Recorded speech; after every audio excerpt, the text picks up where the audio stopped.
In the book, it says there were over 8,000 racetracks throughout the United States during the last 50, 70 years? Actually, in the last 100 years. Last 100 years. Yeah. Dating back from today's date of 2015. Right, exactly. Yeah, there's over 8,000 tracks that we've been able to document. I mean, some of them are just maybe they only ran one time, and other ones have been in existence for over 100 years. And in the book that you wrote, The History of the Speedways in America, I see that there's about 9 or 10 of those racetracks that were built in the Indianapolis area in the period of 1938 to 1948. Is that, are those racetracks that you've been able to visit in most cases? I've seen a lot of them, or at least went and looked at the property where they used to exist. Yeah, I've been to most of the tracks in Indianapolis area that exist now.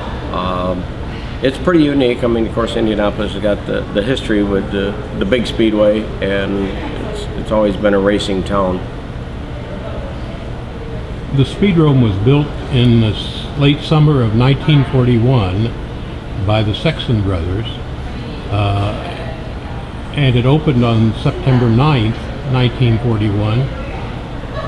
There were other racetracks in the central Indiana area at that point, but what were the main racetracks that the Speedrome had to compete with? Well, the Greenfield Motorrome had just opened, actually called Midget-Drome. Also, you had a track up in Alexandria, which is up northeast of town. They had opened that year. Another track was the Mount Lawn Speedway, which opened in 1934. That was built for roadsters. It was a Mutual Auto Racing Club was the group that ran there. The Indianapolis Speedrome was built for midgets, and midgets became popular in California. The first ones were 1933, and they became real popular in California, and by 1935 they started branching out to other areas of the country, New York, Chicago, Detroit, and then I think the first one we can find, there was a track in 1935 that ran in Indianapolis. It would have ran for midgets because it's a smaller track. What happened is that prior to the midgets coming on, most oval tracks were a half mile in length or longer. Most of them were geared around the horse track or half mile or 1 mile. And the cars they were being used on these half mile tracks were not suitable to run on a real small track. They were just too big of a track, too big of a car for a small track. Well, then the midgets were about half the size of a sprint car, and they didn't call them sprint at that time. They called them big cars. And these, they found out, could be you could make a temporary course for them inside of a baseball stadium or a football stadium or anything like that. And that's how this all came about. The midgets became real popular because the action was right in front of you. They would be slower, but in comparison, you wouldn't realize that they were so much smaller because the arena was smaller. They were not as fast. Well, the horse tracks had to have been dirt tracks, I assume. But were the tracks that were being built, the one in Alexandria, the track in Greenfield that you were talking about, and of course the Speedrome, are those all paved tracks? Some were paved, some were dirt. Most of the time when a track was built back in that era, it started out as dirt, and then eventually down the road. Now, Indy Speedrome always start as a paved track. Yeah. See, and then they reconverted and made it into a dirt track for a short time. And then it went back. But yeah, most tracks would start out as a dirt track, mainly because of the expense of building it. But there were paved tracks too, but most of them were dirt tracks for midgets. What was the reason that these racetracks were built in so larger numbers in this period of time? In this case, the period of time right before World War II would begin. Well, I don't know too much about the history of the world that much, but I think that prior to World War II, we were in better shape than we were after the stock market crash in 1929, and things were starting to turn around. And then, of course, shortly after that, we became involved in World War II, and then everything kind of came to a halt. But I think that it was must have been somewhat of a prosperous time in the late 30s, early 40s, and people were always looking for entertainment, and that's what this became. Definitely entertainment. What kind of people in your research, have you had a chance to get an idea what kind of people were these people that were building the racetracks? I mean, were they promoters? Were they people who were in the carny business? Were they people who had previously been in the racing business? You know, I think it all varied. I think it was kind of a little bit of everything. It was really hard to tell. I'm sure that the people had the property, they owned the property, and they decided they wanted to do something with it, and maybe at that time they had went and saw a race someplace else, and that happened many times where they'd see a race and I can do that, and they'd build the track accordingly. And you think it was considered to be a money-making opportunity? I'm sure most of these people all thought that they were going to make money hand over foot, yes. And did most of these racetracks think they were going to run midget cars, do you think? I would say that anything smaller, if it was a quarter-mile track or something like that, I would say that most of them were built for midgets. There are a few roadster tracks, what we call roadsters. They're kind of like a jalopy, but they were open wheel, open. No sedans were allowed in them, and they did run on some smaller tracks, but they were a larger car, so they also could run on half-mile tracks as well.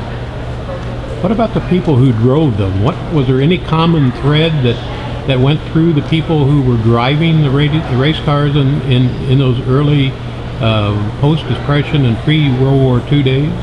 No, I would say that most of them were blue-collar workers, so that this was just an entertainment that they realized that they had the ability to be able to drive fast and enjoy it. When auto racing originally started 100 and some years ago, it was really only the very rich that actually raced. We're talking about in the early part of the 20th century. Yes, you bet. Yeah, because automobiles were so expensive back there, the average person could not afford it, and so you would just think about it. The racers weren't average people either. They were the well-to-do that were actually racing. William Vanderbilt actually used to race. Famous name like that. But the people that were racing, that probably raced at the Speedrome in 1941, for the most part, were they people who had come from California, or were they people who grew up around automobiles in Indianapolis? I would say they grew up around automobiles in Indianapolis. It was somebody may have gone out to California, saw one of these races, came back with the idea, hey, this is what they're doing out there. I mean, it happens all the time in all types of racing, where once it gets started someplace and it snowballs from there.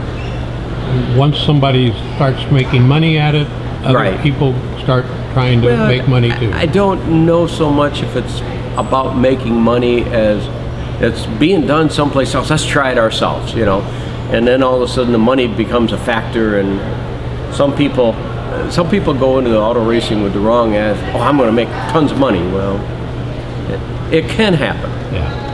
We pretty much, up to this point, we're talking about a period of time from 1938 to 1948. Right. That encompasses the World War II. Exactly. And World War II made up 4 or 5 years of that 10-year period of time. Right. What were the effects of World War II when it was over? What happened to the racing business? The Speedrome was closed. Right. Shortly, almost immediately after it was built. Right. But what about other racetracks? Was there a move to build racetracks right after the war? No, there really wasn't. We don't show many tracks were built until around 1948. It took a while for the U.S. to get back to normal after that. And in fact, the automobile industry, I had heard that they didn't catch up to the demand until like 1948 or 1949. And it was at that period where jalopy racing became really, that took off, because all of a sudden, prior to like at 47, the only way you could buy a car was to be on a long waiting list or to buy an old car. You know, a 30s car, and you just kept driving it until it was dead. Well, then finally, once in 48, when the supply became up to what it should have been, all of a sudden here you had all these old cars that were still running, and people got the idea, hey, let's race these things and get rid of them, and that's exactly what they did. Well, one of the racetracks that doesn't fit this picture of being built in 48 is the West 16th Street Speedway in Indianapolis. Right. It was built in 1946, immediately after the war. Yes, one of the rare ones. It was Rags Mitchell built that racetrack in 1946. Okay. And it was located immediately across the street from the Indianapolis Motor Speedway. So it would appear to have been on prime opportunity in doing that. Yes. Can you tell us about that racetrack? Should have been an early competitor to the speed run. Oh, it would definitely been. It definitely would have been. And of course, they used to run the night before the 500, which it was actually like 3 different shows I've heard. I never got a chance to go to the track. You may have been for one of their big shows, but basically they had the Indianapolis. What I heard is that they made a rule that if you were in the Indianapolis 500, you could not race any place for 24 hours before the 500, because what they had found is some of the racers were going over and racing till midnight and then coming to the 500 and trying to race, you know, and they were still kind of beat from the night before. That racetrack enjoyed a good reputation. Yes. And we understand a good fan base.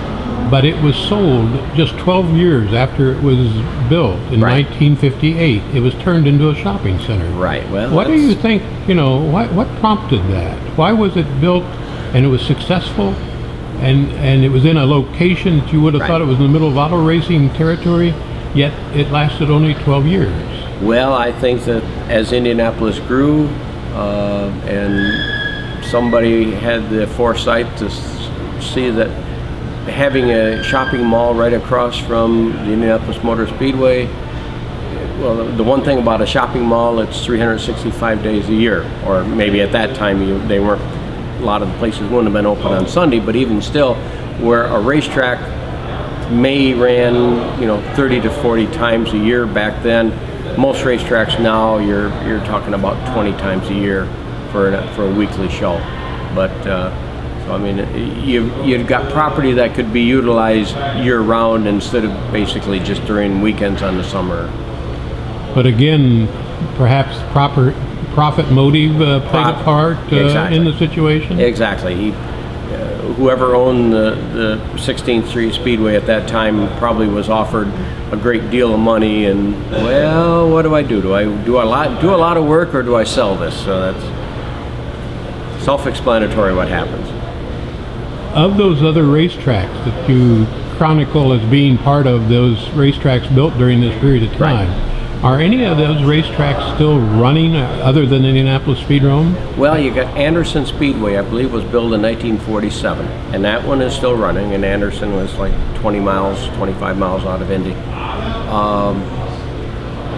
Boy, I can't think of any others. Most of the other tracks are now history, belong to history.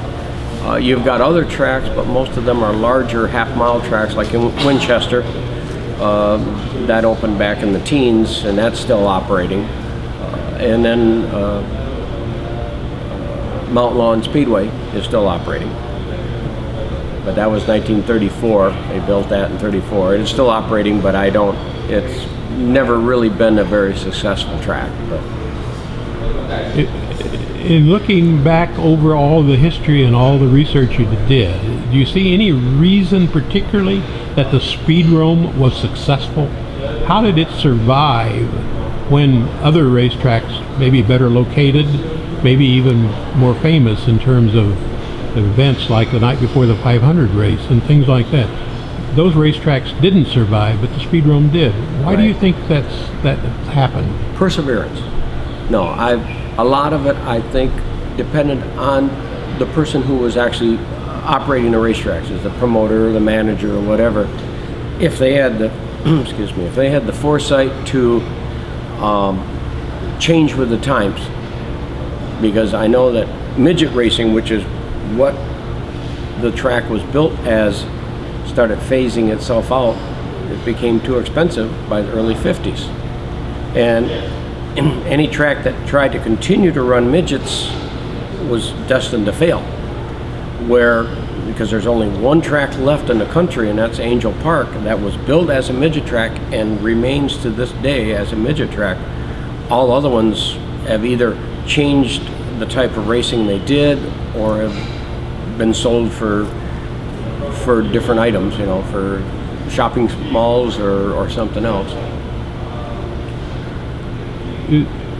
Have you been at the Speedrome many times? I have been there a number of times, yes. And we'd go for the midgets, but we'd also go for their weekly show, and their figure eights are definitely very entertaining. And I think the figure eight racing in the local show is what has continued to make the Indianapolis Speedrome successful. Well, we got about 2 minutes left. Is there anything at all you'd like to add about the Speedrome, or anything about your research that would show any particular light on the Speedrome that we haven't talked about? Well, the only thing of interest, and you would know this date off your head, I don't, I think it was July 31st of 1942, a ban on auto racing was instituted for the whole United States. And so auto racing stopped as of right then. And for some reason in 1944, they lifted the ban shortly. And the fellow who was owning the Speedrome at that time had kept the track in tip-top shape, even though there hadn't been any racing in 2 years. Found out about the ban being lifted, and the very next day he scheduled a race. And they ran one race, and then somebody in Washington found out that, somebody higher up, we weren't supposed to lift this ban. And so that is the only official race in 43 or 44 that was ever run. There were outlaw races in 43 and 44 at different tracks, but they were just jalopy races. This was actually a midget race that was run at the Indianapolis Speedrome. So anytime I talk with people and they say, well, what's the longest running racetrack in the country? And I will tell them it's Indianapolis Speedrome. They have been running continuous since 1944. No other track. There are older tracks, but no other track ran in 1944. Thank you, Allan. We appreciate your insight, and we'll put it so people can look at it 100 years from now. Okay.